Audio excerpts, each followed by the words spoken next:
हिवाळी अधिवेशनातून मोठी बातमी आलेली आहे. तर कोणती बातमी आहे, कोणते निर्णय आहेत ते आता आपण पाहूया.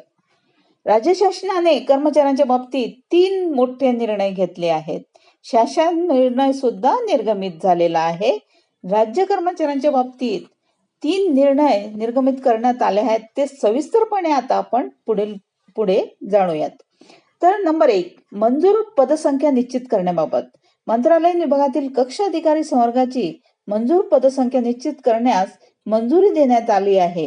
यानुसार मंत्रालयीन विभागामधील कक्ष अधिकारी संवर्गाची सन 2025 या वर्षातील दिनांक 1 जानेवारी ते 1 सप्टेंबर रोजीची मंजूर पदसंख्यामध्ये दिनांक 1/1/2025 पर्यंत मंजूर पदसंख्या 801, तर दिनांक 1/9/2025 पर्यंत 811 अशी मंजूर पदसंख्यास मान्यता देण्यात आली आहे.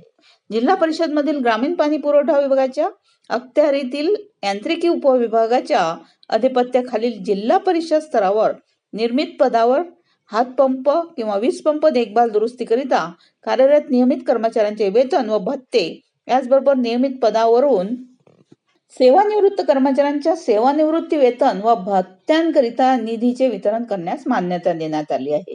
तसेच यामध्ये जून 2025 ते ऑगस्ट 2025 या 3 महिन्यांचे वेतन घेणार असून माहे, जुलै व ऑगस्ट या 2 महिन्यांचे सेवानिवृत्ती वेतन घेण्यात येणार आहे. रेशीम संचालनालय नागपूर यांच्या आस्थापनेवरील अधिकारी तसेच कर्मचारी यांच्याकरिता नियुक्ती प्राधिकारी घोषित करण्याबाबत सहकारी पणन व वस्त्रोद्योग विभाग मार्फत मंजुरी देण्यात आली आहे.